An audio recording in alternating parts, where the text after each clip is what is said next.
Hello students, आज हम कुछ टॉपिक्स लाइन एंड एंगल्स में छूट गए थे, जैसे adjacent angles, intersecting lines, parallel lines, perpendicular lines. Although हम इन सब के बारे में जानते हैं, बट हमें क्लियरली पता नहीं होता कि अगर हमसे इनकी कोई डिफिनेशन पूछे तो हमें वो पता नहीं रहता कि क्या है। आज की वीडियो थोड़ा लंबी होगी, बट हम बारी बारी से एक एक चीज़ समझेंगे। सबसे पहले हम बात करते हैं एंगल्स की। एंगल्स क्या होते हैं? हम रे के बारे में जानते हैं कि रे जो होती है हमारी, वो किसी रे की एंडिंग पॉइंट हमें पता होती है, बट उसके कोई भी चीज़ होते हैं उसके 2 पॉइंट्स होते हैं एंडिंग पॉइंट। जैसे हम लाइन का जानते हैं कि लाइन में अपोजिट साइड्स में लाइन बढ़ती है, हॉरिजॉन्टल और वर्टिकली हम बढ़ा सकते हैं, top to bottom, left to right हम बढ़ा सकते हैं, बट उसकी कोई एंडिंग पॉइंट नहीं होती, वो लाइन होता है। एंड अगर इसी लाइन में हम 2 पार्ट कर दें, एक पार्ट कर दें और बता दें कि एक निश्चित दूरी को हम स्केल से दूरी नाप लें या किसी भी चीज़ से एक निश्चित दूरी को तय कर दें, यहाँ से यहाँ तक की दूरी, तो हम पता कर सकते हैं। फॉर एग्ज़ाम्पल नदी का किनारा, कि हमें पता है कि नदी एक किनारा ये है, एक किनारा ये है, बीच में नदी का पानी है, उसकी चौड़ाई है, तो हमें एक तरह से वो लाइन सेगमेंट बना रहा है।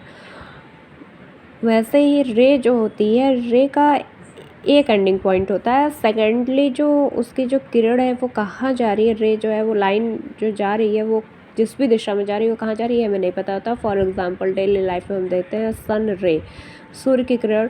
हमें ये तो पता है कि किरणें जो है सूर्य से ही निकल रही हैं, सन से ही निकल रही हैं, बट वो जो है उसका सोर्स ऑफ पॉइंट तो एक है, सबका फिक्स है, लेकिन वो रे अलग अलग डायरेक्शन में भी जा रही हैं और कहाँ तक जा रही है ये हम डिफाइन नहीं कर सकते हैं कि वो रे जो है की दूरी कितनी होगी। उसी तरीके से जब 2 रे आपस में मिलते हैं एक पॉइंट पे, एक ही पॉइंट से 2 रे आपस में निकले हों कुछ इस तरीके से, जैसे कि वो एक दूसरे को कहीं पे क्रॉस आउट कर रहे हैं, तो वो जो होती है उनके बीच में कुछ एक झुकाव होता है। उसी झुकाव को हम एंगल नाम देते हैं और एंगल को हम डिग्रीज़ में नापते हैं। ये हमें पता है कि डिग्रीज़ में हम एंगल्स को नापते हैं। इनके बीच में 0 डिग्री टू 360 डिग्री के बीच के एंगल्स होते हैं। इतने टोटल एंगल बनते हैं 0 डिग्री से 360 तक। अब हम एंगल्स के बारे में जान गए। वैसे ही जब अब एंगल्स के बाद हमारी बारी आती है एडजेसेंट एंगल्स की। एडजेसेंट एंगल का मीन्स हो गया कि जब किसी स्ट्रेट लाइन पे या फिर कैसे भी कोई भी दो, ज़रूरी नहीं कि स्ट्रेट लाइन पे, ऐसे भी हो कि 2 ऐसे एंगल्स हो जो आपस में कॉन्साइड कर रहे हो, एक ही पॉइंट, उनका जो ओरिजिन पॉइंट वो एक ही हो, उनके बीच का कॉमन साइड एक हो, एक कॉमन साइड हो उनके बीच में जो ओरिजिन पॉइंट हो उनकी वो सेम हो, तो ऐसे एंगल्स एडजेसेंट बोलते हैं। मीन्स दैट कि एंगल 1 और एंगल 2 एडजेसेंट है क्योंकि ये एक ही सोर्स ऑफ से निकले हैं। ये होते हैं एडजेसेंट एंगल्स। एडजेसेंट एंगल जो होते हैं वो 2 एडजेसेंट एंगल मिल करके अगर वो स्ट्रेट लाइन पे बने हैं तो वो लीनियर पेयर ऑफ एंगल बनाते हैं, क्योंकि हमें पता है कि 180 डिग्री या स्ट्रेट लाइन या लीनियर एंगल 180 डिग्री होता है। तो 180 डिग्री हमारा ये स्ट्रेट लाइन है, स्ट्रेट लाइन पे 180 डिग्री बनता है, ये हमें पता है। अब इसी स्ट्रेट लाइन पे के बीच में अगर हम ऐसे कोई लाइन खींच दे, उसको 2 पार्ट्स में डिवाइड कर दे, तो ये जो है ये एंगल 1 के लिए भी ये कॉमन साइड है, ओरिजिन पॉइंट एंगल 1 के लिए भी सेम है और एंगल 2 के लिए भी जो है ओरिजिन पॉइंट सेम है, and this is common line between angle 1 and angle 2। तो ये एडजेसेंट एंगल है और 2 एडजेसेंट एंगल मिलकर लीनियर पेयर ऑफ एंगल बनाते हैं, क्योंकि हमें पता है टोटल 180 है, तो उसको कितने भी पार्ट में डिवाइड करें सारे एंगल्स का सम जो है 180 ही आएगा। सेकंड, अब हम जानते हैं, ये बाकी सब बहुत छोटे हैं।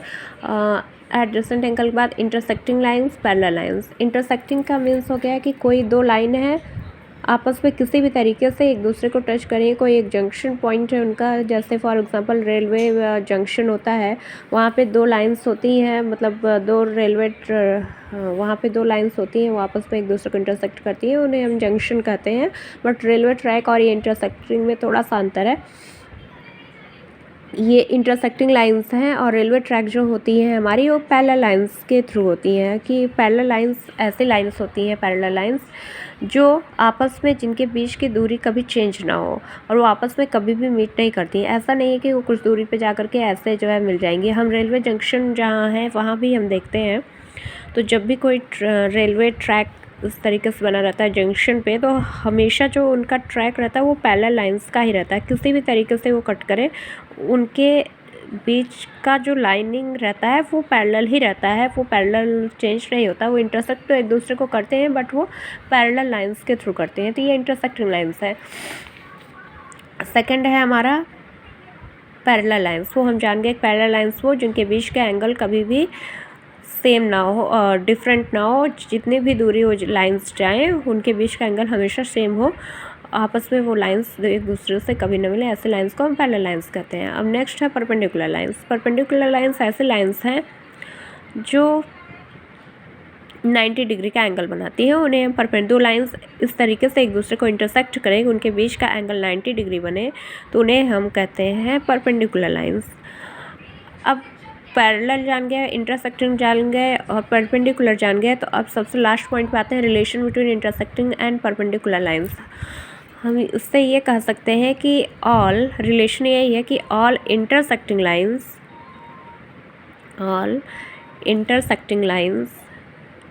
आर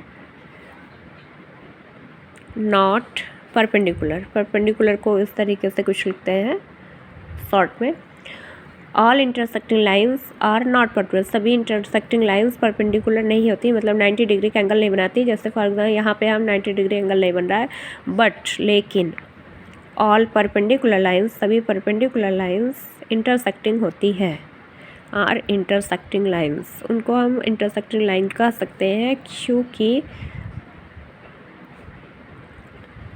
हम देख रहे हैं कोई परपेंडिकुलर तभी बनेगा जब टू लाइंस आपस में इंटरसेक्ट करेंगी, और वो इंटरसेक्ट करेंगी तो 90 डिग्री का एंगल बनाना ज़रूरी है for perpendicular lines. But it is not necessary to make 90 degree angle for especially when we define only intersecting line, it is not necessary to draw 90 degree angle for intersection.